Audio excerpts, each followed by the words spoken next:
तर सुनेत्रा काकींना निवडून द्यायचं हे बारामतीकरांनी ठरवलंय असं रोहित पवार म्हणाले। तरीही अनेक नेते बारामतीमध्ये जाऊन बॉसगिरी करतायत। बाहेरचे लोक येऊन बारामतीच्या स्थानिक नेत्यांवर बोलत असतील तर ते योग्य नाही अशी टीकाही रोहित पवारांनी केली आहे।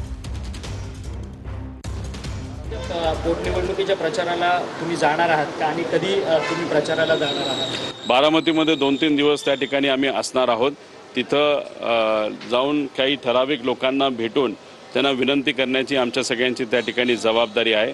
याच्यात होतं कसं, खरं तर ही निवडणूक बारामतीकरांवर आपण ढकलून मोकळं व्हायला पाहिजे।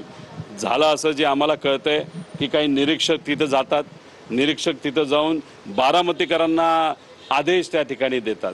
बारामतीकरांनी ठरवलेलं आहे की सुनेत्रा काकींना सुद्धा अजितदादांकडे बघून, अजितदादांच्या कार्याकडे बघून एक चांगल्या मताधिक्याने निवडून द्यायचं। पण सुनेत्रा काकींना दाखवण्यासाठी का होईना, नाही तर टीव्हीवर येण्यासाठी का होईना, अनेक नेते तिथे जाऊन फक्त बॉसगिरी त्या ठिकाणी करत आहेत। दिखाव्यासाठी काय बाहेरून येणारे नेते जर तिथं प्रचार करत असतील, नाही तर नुसतं तोंड दाखवण्यासाठी तिथे येत असतील आणि त्याच्यात जर काही स्थानिक बारामतीच्या नेत्यांवर जर बोलत असतील तर ते योग्य नाही असं मला